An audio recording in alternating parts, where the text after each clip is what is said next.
संभल में हुई हिंसा को लेकर आपस में भिड़ी मुलायम सिंह की दोनों बहुएं। मीडिया के सामने खुलकर संभल में हुई हिंसा को लेकर दिया बयान। देवरानी अपर्णा यादव का बयान सुनकर जेठानी डिंपल यादव भड़क उठी। मीडिया के सामने डिंपल यादव का बीजेपी पर फूटा गुस्सा। डिंपल यादव बोली, ये पूरा प्लानिंग के साथ की गई साजिश है।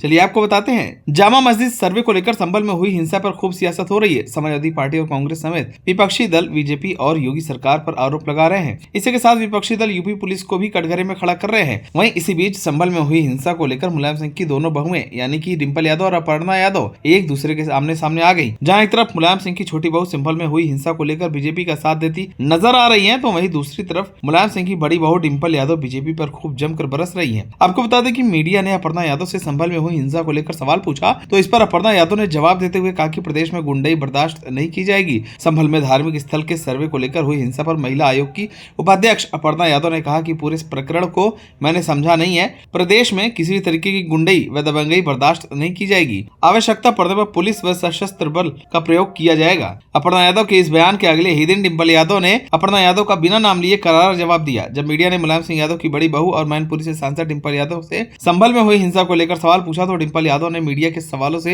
आग बबूला होकर बोली कि संभल का मामला बहुत ही दुर्भाग्यपूर्ण है और ये पूरी प्लानिंग के साथ लोगों ने किया है। बीजेपी के लोगों ने लोकतंत्र को पूरी तरह से समाप्त कर दिया है। डिंपल यादव ने बीजेपी पर अपना हमला जारी रखते हुए कहा कि संभल हिंसा में जो भी प्रशासन के अधिकारी घटना को अंजाम देने में शामिल रहे, उन पर सख्त से सख्त कार्रवाई होनी चाहिए। उनसे जब पूछा गया कि पुलिस कह रही है कि हमारी गोली से किसी की मौत नहीं हुई है, तो डिंपल यादव ने कहा कि मैंने वीडियो देखी है कि पुलिस किस तरह से सीधे गोली चला रही है। आपको बता दें कि संभल जिले में हुई हिंसा अब एक राजनीतिक मोड़ ले चुकी है। इस हिंसा में कई लोगों की मौत हो गई है। साथ ही सपा सांसद जियाउर रहमान बर्क समेत अन्य के खिलाफ मुकदमा दर्ज हुआ है। अब इस मामले को लेकर सपा मुखिया अखिलेश यादव की अगुवाई में सपा सांसदों ने लोकसभा अध्यक्ष ओम बिरला से मुलाकात की है। वहीं अखिलेश यादव ने कहा कि संभल में दंगा बीजेपी सरकार ने जानबूझकर अपनी नाकामी छिपाने और जनता का ध्यान भटकाने के लिए कराया है। बीजेपी सरकार अन्याय और अत्याचार कर रही है। पुलिस ने सरकारी और निजी हथियारों से गोली चलाई, 5 युवाओं की मौत हुई है। यह बेहद दुखद है। अखिलेश यादव ने कहा कि सपा ये मुद्दा आज लोकसभा में उठाना चाहती थी,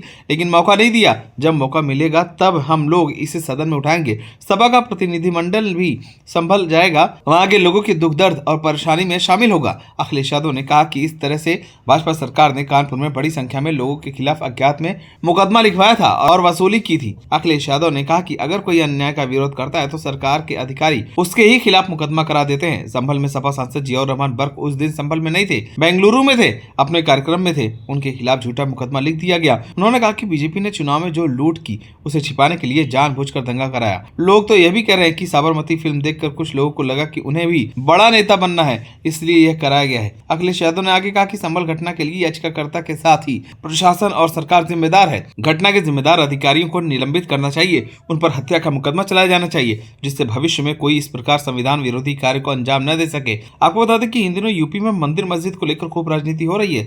जहाँ एक तरफ बीजेपी सबका साथ सबका विकास की बात करती है, तो दूसरी तरफ यूपी के सीएम कटोगे तो बटोगे का नारा देकर माहौल बनाने की कोशिश करती है। आप सभी की संभल में हुई हिंसा को लेकर क्या राय है, हमें कमेंट कर जरूर बताएं। अगर आप नए हैं तो हमारे चैनल को सब्सक्राइब करें।